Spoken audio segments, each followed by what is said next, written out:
अनेक लोक परमेश्वरावर विश्वास ठेवण्याचा दावा करतात. ते फक्त विचार करतात, जर आपण विश्वास ठेवला तर आपण आशीर्वादित होणार, नाही का? पण बायबल आपल्याला आपल्या विश्वासाचे गंतव्यस्थान आणि ध्येय शिकवते. मग आपण आपल्या विश्वासाला प्रतिबिंबित केले पाहिजे. आपण एका स्पष्ट ध्येयासह विश्वासाच्या मार्गावर चालत आहोत का? एक स्पष्ट ध्येय असल्यास आपण असा विश्वास ठेवू शकतो जो कोणत्याही अडचणी असूनही कमी होत नाही, नाही का? म्हणूनच प्रेषित पौलाने म्हटले की तो एखाद्या ध्येयविरहित धावण्यासारखा धावला नाही. या आपण फिलिपिकरास अध्याय 3 वचन 12 वर एक दृष्टी टाकूया.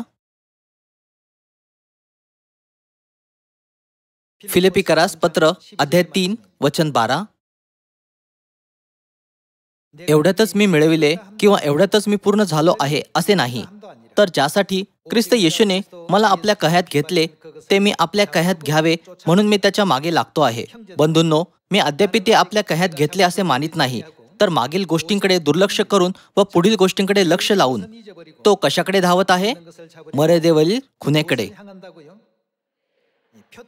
दुसऱ्या शब्दात मर्यादेवरील खुणेकडे याला ध्येयाकडे म्हणून व्यक्त केले जाऊ शकते, हो ना? त्याच्या विश्वासामध्ये पौलाचे ध्येय आणि स्वप्ने होती.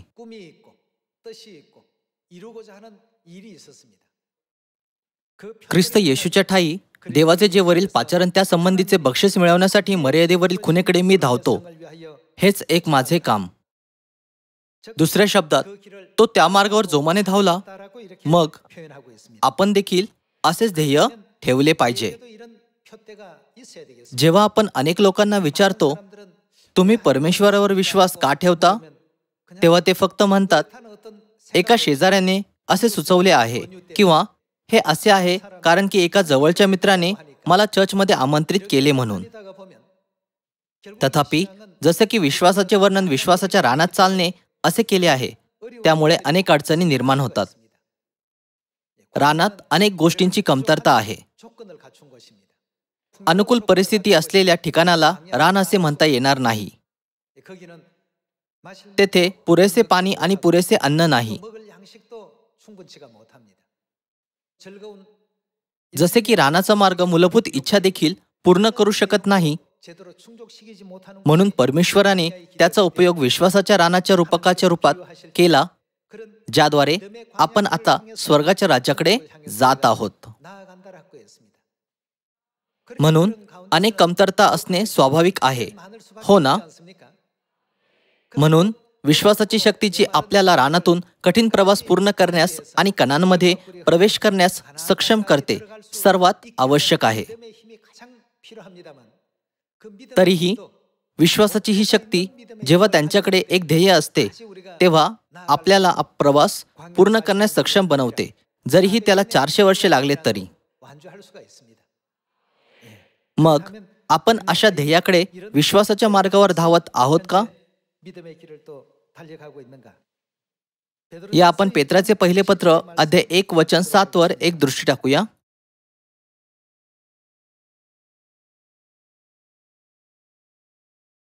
यासाठी की नाशवंत सोन्याची परीक्षा अग्नीने करीतात, त्या सोन्यापेक्षा मूल्यवान असे जे तुमच्या विश्वासाच्या परीक्षेत उतरणे, ते येशू ख्रिस्ताच्या प्रकट होण्याच्या वेळेस प्रशंसा, गौरव व मान ह्यास कारणीभूत व्हावे.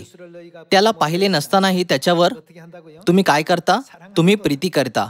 असता तो दिसत नसता त्याच्यावर विश्वास ठेवता, आणि त्या विश्वासाचे पर्यावसन ते काय आहे? जे आपल्या जीवाचे तारण, ते उपभोगित अनिर्वार्य गौरवयुक्त आनंदाने उल्हासता. सर्व लोकांनो, आपल्या विश्वासाचे ध्येय आपल्या जीवाचे तारण आहे. हे चर्चमध्ये अधिकाराचा वापर करण्याबद्दल नाही. जेव्हा आपण चर्चमध्ये येतो, परमेश्वराचे भय बाळगतो, परमेश्वराची उपासना करतो आणि परमेश्वराच्या शिकवणीनुसार नीतिमान जीवन जगतो, तेव्हा परमेश्वराने वचन दिलेल्या आपल्या जीवनाचे तारण प्राप्त करणे हे ध्येय नसते का? प्रत्येकाने त्या ध्येयाकडे धावले पाहिजे. मग असे लिहिले आहे की विश्वासाचे उद्देश जीवाचे तारण आहे आणि परमेश्वर तारणासाठी शरीरामध्ये या पृथ्वीवर आले. या आपण इब्री लोकासपत्र अध्याय 9 वर जाऊया.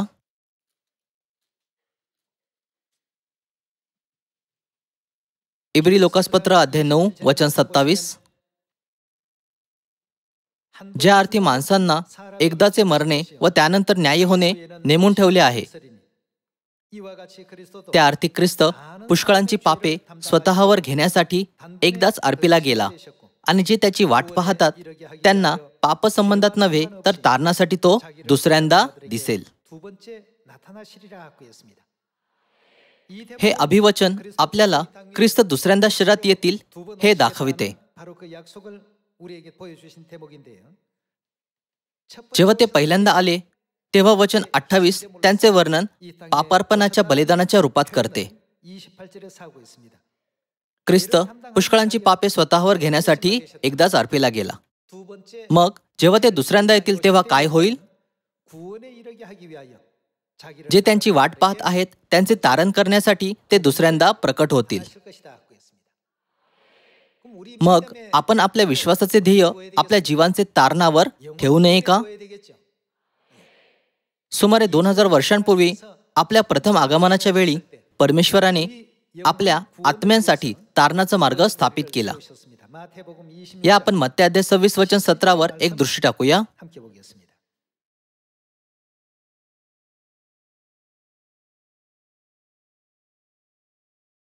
नंतर बेखमीर भाकरीच्या सणाच्या पहिल्या दिवशी शिष्य येशूकडे येऊन म्हणाले, आपणाकरिता वलंडनाच्या भोजनाची तयारी आम्ही कोठे करावी म्हणून आपली इच्छा आहे. मत्ते अध्याय 26 नुसार शिष्य कोणाकडे गेले? ते येशूकडे आले आणि विचारले, आपणाकरिता वलंडनाच्या भोजनाची तयारी आम्ही कोठे करावी म्हणून आपली इच्छा आहे. जीवनाचे सत्य वलांडन ज्याला येशू आणि त्यांच्या शिष्यांनी खूप महत्वाचे मानले होते ते आज कोणत्याही चर्चमध्ये आढळत नाही. आपण असे म्हणू शकतो की वलांडन सणाशिवाय चर्च त्याची शक्ती गमावत आहे. सर्व लोकांनो, मुळात क्रूस ही एक मूर्तीपूजक प्रथा होती जी बाबेलमधून देण्यात आली होती. ते कबरेमध्ये स्थापित केले जातात जेथे जीवन नाही. तरीही आज हे चर्चच्या शिखराच्या वरच्या बाजूला प्रस्थापित केले आहे. हे आपण वचन 17 पुन्हा पाहूया. नंतर बेखमीर भाकरीच्या सणाच्या पहिल्या दिवशी शिष्य येशूकडे येऊन म्हणाले, आपणाकरिता वलंडनाच्या भोजनाची तयारी आम्ही कोठे करावी म्हणून आपली इच्छा आहे. त्याने म्हटले, नगरात अमुक्या माणसाकडे जाऊन त्याला सांगा की गुरुजी म्हणतात माझी वेळ जवळ आली आहे. मी आपल्या शिष्यांसह तुमच्या येथे येशू काय करणार आहेत? वलांडन सण करतो. आज चर्च म्हणतात आपल्याला वलांडन साजरा करण्याची गरज नाही. तर येशूने म्हटले, मी तो साजरा करेल. ते सत्याला सोडून देत आहेत. हे सिद्ध करते की ते सत्यापासून लांब आहेत.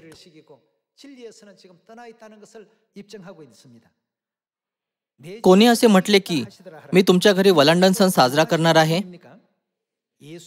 येशूने त्यांच्या शिष्यांना थेट सांगितले. या आपण वचन 19 पाहूया. मग येशूने सांगितल्याप्रमाणे शिष्यांनी जाऊन त्यांनी येशूने जे त्यांना करण्यास सांगितले होते त्याचे पालन केले. जर वलांडनामध्ये मानवजातीला वाचवण्याचे कोणतेही अभिवचन नसते तर बायबलमध्ये त्याची नोंद का करण्यात आली असती? कारण त्याची आवश्यकता आहे. शिष्यांनी स्वतःच्या विचारावर तयारी केली नाही, पण येशूने सांगितल्याप्रमाणे शिष्यांनी जाऊन वलांडनाची तयारी केली.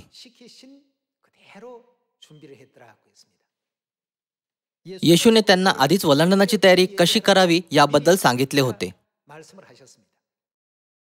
वलांडन सण कसा साजरा केला गेला यावर एक दृष्टी टाकूया. वचन 26. मग ते भोजन करीत असताना येशूने भाकर घेतली व आशीर्वाद देऊन ती मोडली आणि शिष्यास देऊन म्हटले, घ्या, खा, हे माझे शरीर आहे. हे येशूने त्यांना सांगितले. येशूने त्यांना वलांडन आणि भाकर तयार करण्यास सांगितले. भाकरीवर उपकारस्तुती केल्यानंतर येशू म्हटले, घ्या, खा, हे माझे शरीर आहे. आणि त्याने प्याला घेतला व उपकारस्तुती करून, या प्यालामध्ये वल्हांडणाचा द्राक्षरस आहे, हो ना? तो त्यास दिला व म्हटले, त्यांनी काय म्हटले? तुम्ही सर्व ह्यातून प्या. हे कोणाचे रक्त आहे? हे माझे कराराचे रक्त आहे. हे पापांची क्षमा होण्यासाठी पुष्कळांकरिता ओतले जात आहे. परमेश्वराने नवीन कराराची घोषणा करण्याचा दिवस म्हणून वल्हांडण घोषित केला आणि तो सर्व मानवजातीला समजू दिला. जर मोशेच्या नियमशास्त्रानुसार वल्हांडण पालन करण्यात आला असता तर एका प्राण्याची आवश्यकता असते. तथापि येशूने भाकर आणि द्राक्षरस घेतले. मग त्यांनी आपल्या शिष्यांना भाकरीचा अर्थ समजावून सांगितला. ही भाकर माझे देह आहे, जे मी तुम्हाला तुमच्या पापांची क्षमा आणि तुमच्या तारणासाठी देत आहे. हे माझे शरीर आहे. त्यांनी वल्हांडणाचा द्राक्षरस देखील दिला. हा प्याला माझ्या रक्तात नवा करार आहे. हे माझे कराराचे रक्त आहे. लुकाने लोककृत शुभवर्तमानामध्ये तारणाच्या या कार्याची खालीलप्रमाणे नोंद केली आहे. या आपण लुका अध्याय 22 वचन 7 वर एक दृश्य टाकूया. लुक अध्याय 22 वचन 7. नंतर ज्या दिवशी वल्हांडणाचा यज्ञपशु मारावायचा तो बेखमीर भाकरीचा दिवस आला, तेव्हा त्याने येशूने कोणाला पाठवले? पेत्र व योहान. पेत्र आणि योहानाच्या कार्यावरून आपण शिकले पाहिजे. तेव्हा त्याने पेत्र व योहान यांना असे सांगून पाठवले की त्यांनी काय करण्याची तयारी करावी? वल्हांडण सणाचे भोजन करावे म्हणून तुम्ही जाऊन आपल्यासाठी तयारी करा. ते त्याला म्हणाले, आम्ही त्याची तयारी कोठे करावी म्हणून आपली इच्छा आहे?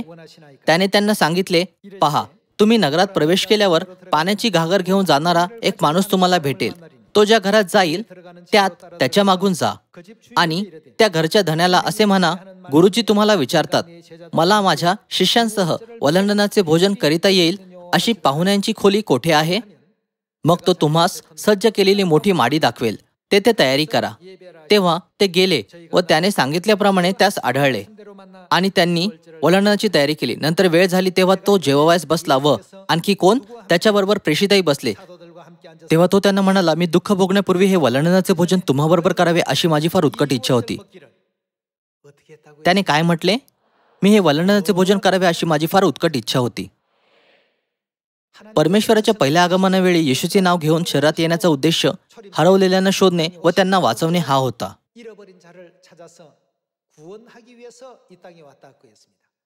याची नोंद लूक अध्याय 19 मध्ये नाही का? येशूला वल्हांडण खाण्याची किती उत्कट इच्छा होती हे दर्शवते की वल्हांडण त्यांच्यासाठी किती महत्वाचे होते, हो ना? त्यांनी उत्कट आणि इच्छा असे बोलून त्याच्या महत्वावर भर दिला. ही इच्छा फक्त 10% किंवा 20% पाहिजे असे नाही, पण 100%, 200%, अगदी 1000% किंवा त्याच्यापेक्षा जास्त असली पाहिजे. हा तो वल्हांडण आहे जो येशूने शुभवर्तमानामध्ये कोरला आहे. या आपण वचन 19 वर जाऊया.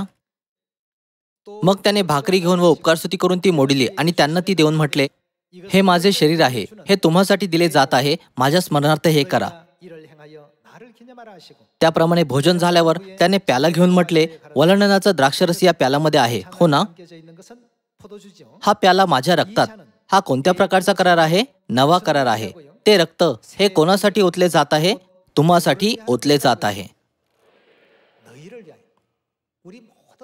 येशूने म्हटले की हा तो नियम आहे जो परमेश्वराने मनुष्य जातीसाठी स्थापित केला आहे. मग आपण पाहूया की वल्हांडणामध्ये कोणते तारणाचे अभिवचन समाविष्ट आहे. येशूने वल्हांडणाच्या दिवशी भाकर व द्राक्षरस का दिला? हे माझे शरीर आहे आणि हे माझे रक्त आहे. येशूने हे तुमच्यासाठी ओतले जात आहे असे म्हणत खाण्याच्या व पिण्याच्या कृतीबद्दल सविस्तर का सांगितले? या आपण योहान अध्याय 6 वचन 53 वर एक दृश्य टाकूया.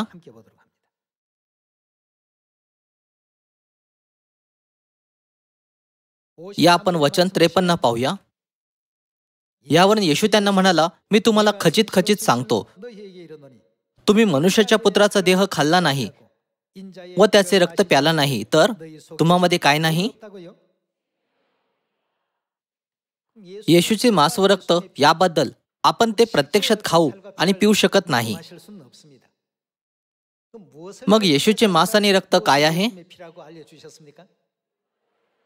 हे वलांडणाच्या भाकर आणि द्राक्षरसाला दर्शवते. येशूने आपले सर्वात जवळचे शिष्य पेत्र आणि योहान यांना या कार्यक्रमाची तयारी करण्यासाठी पाठवले आणि भर देऊन म्हटले, मी दुःख भोगण्यापूर्वी हे वलांडणाचे भोजन तुम्हाबरोबर करावे अशी माझी फार उत्कट इच्छा होती. ते म्हणाले की या सर्व गोष्टी आपल्यासाठी करण्यात आल्या आहेत. त्यांनी प्रेषितांना वारंवार उल्लेख केला की हे सत्य त्यांच्यासाठी देण्यात आले आहे, ज्यांचे तारण झाले पाहिजे. म्हणूनच मत्तय, मार्क, लूक आणि योहान यांच्या शुभवर्तमानांमध्ये वलांडणाचा उल्लेख करण्यात आला आहे. वलांडणाचा आपल्या तारणाशी जवळचा संबंध आहे. म्हणूनच योहान अध्याय 6 वचन 53 मध्ये येशूने म्हटले, तुम्ही मनुष्याचा पुत्राचा देह खाल्ला नाही व त्याचे रक्त प्याला नाही. येशूने काय म्हटले? तुम्हामध्ये जीवन नाही. ते मृत्युमुखी पडलेल्या अवस्थेत आहेत. जीवन आणि मृत्यूच्या किल्ल्या कोणाकडे आहेत? त्या आपल्या परमेश्वराकडे आहेत. परमेश्वराने जे येशूच्या नावाने शरीरात आले आपल्याला शिकवले की जोपर्यंत आपण त्यांचे शरीर खात नाही आणि त्यांचे रक्त पिणार नाही तोपर्यंत आपल्यामध्ये जीवन नाही. वचन 54, जो माझा देह खातो व माझे रक्त पितो त्याला सार्वकालिक जीवन प्राप्त झाले आहे आणि मीच त्याला शेवटल्या दिवशी ते काय करतील? उठवीन. कारण माझा देह खरे खाद्य व माझे रक्त खरे पेय आहे. जो माझा देह खातो व माझे रक्त पितो तो माझ्यामध्ये राहतो व मी त्याच्यामध्ये राहतो. परमेश्वराने आपल्याला हा मौल्यवान आशीर्वाद दिला आहे जेणेकरून ते आपल्यामध्ये राहू शकतील आणि आपण त्यांच्यामध्ये. जेव्हा इस्रायलचा पहिला राजा शौल पवित्र आत्म्याच्या सोबत होता तेव्हा त्याने देशावर चांगल्या प्रकारे शासन केले. तो जेव्हा जेव्हा युद्धात जात होता तेव्हा परमेश्वराने त्याला मदत केली म्हणून तो विजयी झाला. देश खूप समृद्ध होता. तथापि जैसे की शौल राजाने सतत परमेश्वराच्या इच्छेचे उल्लंघन केले आणि त्याचा स्वतःचा गर्व वाढत गेला. शेवटी पवित्र आत्मा त्याला सोडून गेला. म्हणून जेव्हा परमेश्वराने शौलाला सोडले तेव्हा लगेच एक दुष्ट आत्म्याने त्याच्यामध्ये प्रवेश केला आणि त्याला तर्कहीन वर्तन करण्यास प्रवृत्त केले. सर्व लोकांनो, एक जलद राग येणाऱ्या स्वभावाची व्यक्ती आणि एक सौम्य व्यक्ती गाडी कशी चालवतात? ते वेगवेगळ्या प्रकारे गाडी चालवतात. मी त्याला कमी लेखण्याचा प्रयत्न करत नाही, पण मी एका अशा व्यक्तीला ओळखतो ज्याच्याकडे उत्तम चालक कौशल्य आहे. आपण काळजीपूर्वक आपल्या मागे पाहतो आणि कार सावधपणे मागे घेतो, पण ही व्यक्ती तसे करत नाही. तो किती चांगल्या प्रकारे गाडी मागे घेऊ शकला? एका सुश आणि झूम सोबत तो एका क्षणात नाहीसा झाला. ज्याप्रमाणे एकच गाडी कोण चालवत आहे त्यानुसार ती वेगवेगळी दिसू शकते, त्याचप्रमाणे जेव्हा पवित्र आत्मा शौलामध्ये होता तेव्हा शौलाचे कार्य पूर्णपणे वेगळे होते आणि जेव्हा एखाद्या दुष्ट आत्म्याने त्याच्यावर आक्रमण केले तेव्हा त्याचे कार्य पूर्णपणे वेगळे होते. तथापि परमेश्वर काय म्हणतात? जो माझा देह खातो माझे रक्त पितो तो माझ्यामध्ये राहतो आणि ते कोठे राहतील? परमेश्वर आपल्यामध्ये राहतील. तर मग वलांडण किती मौल्यवान आहे. या नवीन करारामध्ये राहणाऱ्या सर्व लोकांना पवित्र आत्म्यासोबत सार्वकालिक जीवनाचा आशीर्वाद परमेश्वराच्या पवित्र आत्म्याच्या कार्याद्वारे प्राप्त होईल. म्हणून परमेश्वराच्या लोकांनी वलांडणाच्या सत्याचे पालन केले होते. तथापि परमेश्वराने आधीच भविष्यवाणी केली होती की परमेश्वराचे पवित्र वचन नाहीसे होतील. या आपण दानिएल अध्याय 7 वचन 20 वर जाऊन पाहूया की त्यांचा नाश करण्याचा कोण प्रयत्न करेल.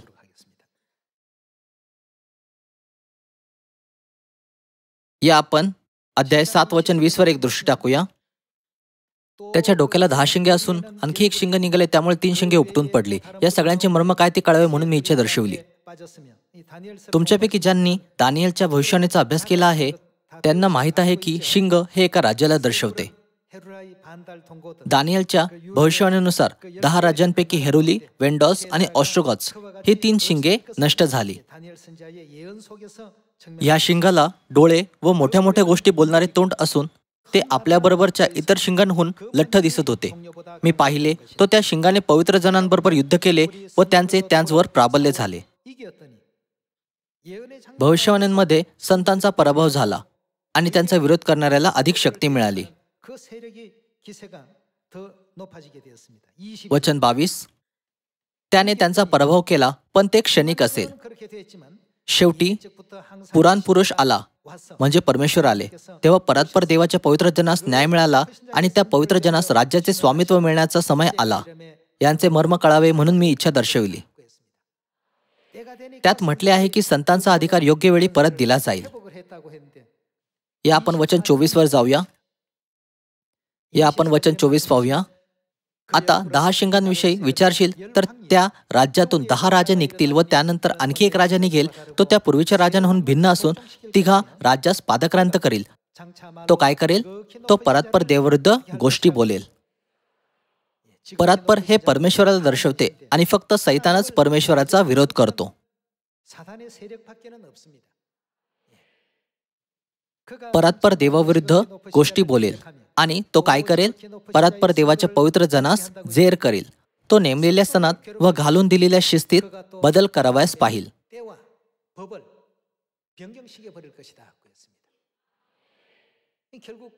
भविष्यवाणी केल्याप्रमाणे इसवी सन 325 मध्ये वल्हांडण नष्ट करण्यात आला. 4 वर्षांपूर्वी इसवी सन 321 मध्ये शब्बात नष्ट करण्यात आला होता. एकानंतर एक भविष्यवाणी केल्याप्रमाणे सर्व काही पूर्ण झाले. वल्हांडण हे एक महत्त्वपूर्ण सत्य आहे आणि जे परमेश्वरावर विश्वास ठेवतात त्यांच्या हृदयातून ते सहजपणे पुसून टाकता येत नाही. अशा प्रकारे इसवी सन 155 मध्ये वल्हांडण नष्ट करण्याचा पहिला प्रयत्न करण्यात आला होता.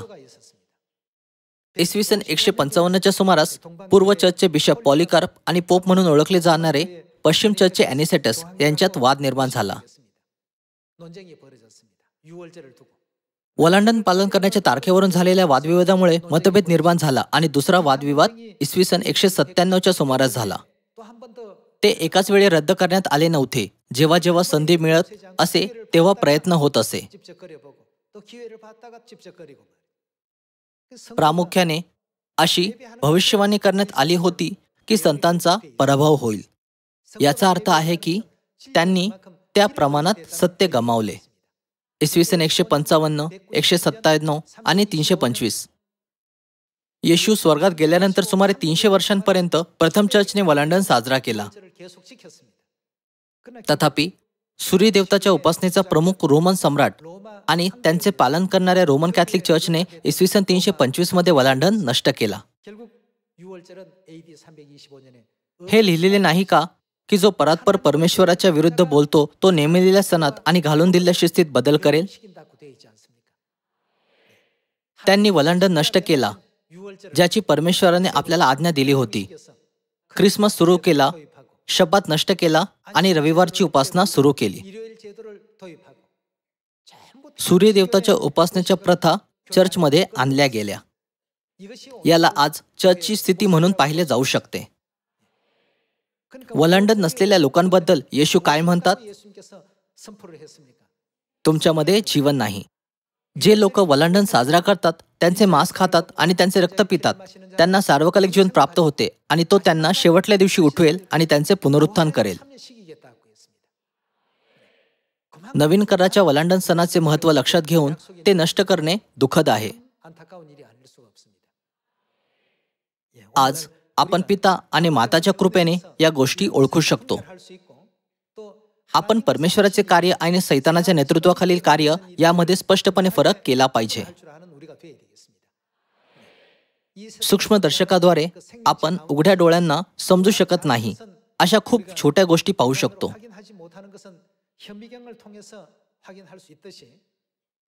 त्याचप्रमाणे आज जर तुम्हाला खऱ्या चर्च आणि खोट्या चर्चमध्ये फरक करता येत नसेल, तर तुम्ही बायबलच्या शिकवणींकडे लक्ष दिले पाहिजे. परमेश्वर आपल्याला तारणाकडे घेऊन जातात आणि म्हणून आपण आपल्या विश्वासाचे ध्येय तारण प्राप्त करण्यासाठी ठेवले पाहिजे. जर आपण आपल्या विश्वासाचे ध्येय दुसऱ्या कोणत्या गोष्टीवर ठेवले, तर सार्वकालिक नाश आपल्या सोबत असेल. लोक विचारतात, चर्च ऑफ गॉडमध्ये क्रूस का नाही? मग आपण असे म्हणू शकतो, आपण असे करू नये हे स्पष्टच आहे ना? सार्वकालिक जीवन देणाऱ्या चर्चने मृत्यूचे प्रतीक का दाखवावे? त्यांना हे उत्तर देणे योग्य आहे. म्हणून आज फक्त पिता आणि माताद्वारे आपल्याला देण्यात आलेल्या नवीन कराच्या वलांडन सणाचे पालन करून आपण खात्री बाळगू शकतो की आपण परमेश्वरामध्ये आहोत. या निर्विवाद पुराव्यासह या आपण दृढ विश्वासाने सार्वकालिक तारण प्राप्त करूया. आपण पुराव्यासह स्वर्गात गेले पाहिजे. या आपण योहानाचे पहिले पत्र अध्याय 5 वचन 9 वर एक दृष्टी टाकूया.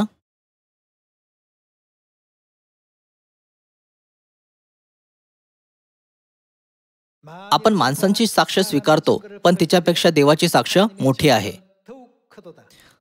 ज्या चर्चला परमेश्वराची साक्ष प्राप्त होते ते विश्वातील सर्वोत्तम चर्च आहे. हे खरे नाही का? या आपण वचन 9 पुन्हा पाहूया. आपण माणसांची साक्ष स्वीकारतो, पण तिच्यापेक्षा देवाची साक्ष मोठी आहे. जी साक्ष देवाने आपल्या पुत्राविषयी दिली, तीच ही त्याची साक्ष आहे. जो देवाच्या पुत्रावर विश्वास ठेवतो, त्याच्या ठाईच साक्ष आहे. अशा व्यक्तीकडे ही साक्ष आहे, तुमच्याकडे आणि माझ्याकडे ही साक्ष आहे, पण तिच्यापेक्षा देवाची साक्ष मोठी आहे.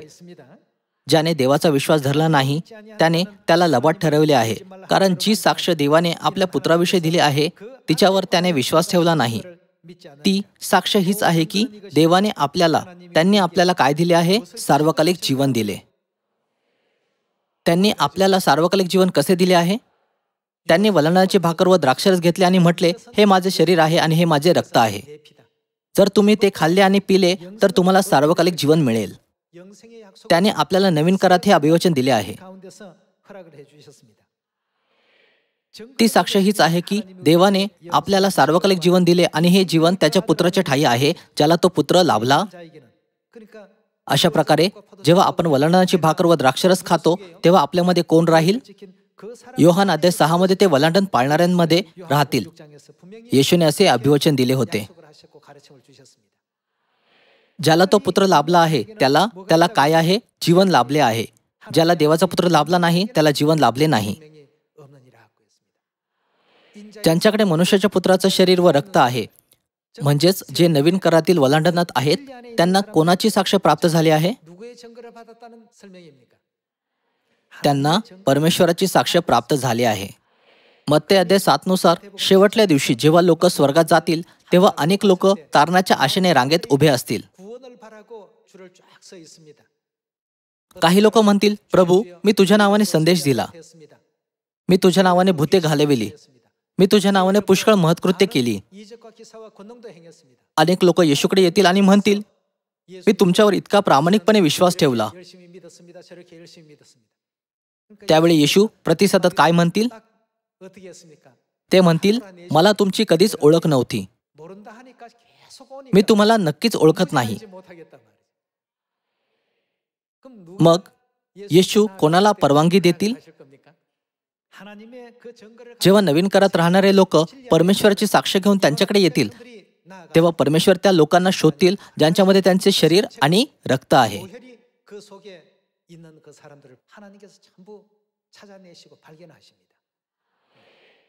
असे म्हटले जाते की मानवी शरीरामध्ये एक प्रणाली असते जी नकाशाप्रमाणे कार्य करते, जी ठरवते की एखाद्या व्यक्तीला कोणत्या प्रकारचे आजार होऊ शकतात आणि ती व्यक्ती किती उंच वाढू शकते. याला जिनोम नकाशा म्हटले जाते. फक्त याला पाहून आपण समजू शकतो की या व्यक्तीला कोणत्या वयात कोणत्या प्रकारचा आजार होऊ शकतो. परमेश्वराने हे नकाशे आपल्या मानवी शरीरामध्ये ठेवले आहेत, तरीही आपल्याला त्याची माहिती नव्हती. हजारो वर्षांपासून जेव्हा या पृथ्वीवर मनुष्य प्रकट झाले, तेव्हापासून आजपर्यंत मनुष्य जातीला अशा गोष्टी अस्तित्वात आहेत हे माहीत नव्हते. तथापि परमेश्वराला हे एका दृष्टिक्षेपात माहीत आहे, कारण परमेश्वराने त्यांना निर्माण केले आणि तेथे ठेवले. म्हणून परमेश्वर आपल्या लोकांच्या हृदयात काय ठेवतात असे म्हणतात. यिर्मया अध्याय 31 मध्ये परमेश्वर म्हणतात, मी आपले धर्मशास्त्र त्यांच्या अंतर्यामी ठेवीन. परमेश्वराला त्यांच्या मनातील गोष्टींवरून ते त्यांचे लोक आहेत की नाही हे माहीत असते. म्हणून जरी पुष्कळ लोक येऊन म्हणतील, प्रभूजी मी पहाटे व डोंगरावर परिश्रमपूर्वक प्रार्थना केली, मी खूप उपवास केले, ते म्हणतील मला तुमची कधीच ओळख नव्हती. ज्याप्रमाणे आपल्या शरीरात DNA नकाशा असतो, त्याचप्रमाणे अशा काही गोष्टी आहेत ज्या फक्त परमेश्वरच ओळखू शकतात. जेव्हा ख्रिस्ताचे पवित्र शरीर आणि रक्त पाहिले जाते तेव्हा परमेश्वर त्यांना लगेच ओळखतात. ते म्हणतील, तू माझा पुत्र आहे, तू माझी कन्या आहे. या क्षणापासून आपण याप्रमाणे जगूया. ही किती आनंदाची गोष्ट आहे की आपण परमेश्वराला ओळखतो आणि त्यांच्याद्वारे स्वीकृत केलेल्या विश्वात जगत आहोत. या आपण जगातून आणलेल्या काळजी आणि भीतीला सोडून देऊ, कारण जेव्हा आपण स्वर्गात प्रवेश करणार तेव्हा आपण सर्व काळासाठी याजकांसारखे राजे होऊ. फार पूर्वी जेव्हा आजी कथा सांगत असे तेव्हा त्यांचा शेवट असा होत असे आणि त्या आनंदाने जगल्या. त्यांनी आम्हाला अनेक कथा सांगितल्या जेथे नायकाचा शेवट आनंदी होतो. या पृथ्वीवर लोकांना हे माहीत नाही की आपण कोणाची संतान आहोत. जसे की भविष्यवाणी करण्यात आली आहे, सैतान आपल्याला परमेश्वराच्या पवित्र लोकांस त्रास देतो. तो आपल्यावर दुःख आणण्यासाठी विविध मार्ग शोधतो. असे असूनही या आपण शेवटपर्यंत परमेश्वराच्या मौल्यवान अभिवचनाला धरून राहूया आणि नवीन कराराची शर्यत पूर्ण करूया. मला आशा आहे की आपण शेवटपर्यंत नवीन यरुशलेम, स्वर्गीय माता, ज्या नवीन कराराची वास्तविकता आहेत, त्यांच्या मार्गदर्शन केलेल्या मार्गाचे पालन करूया. याद्वारे मी उपदेश समाप्त करू इच्छितो. तुमचे आभार.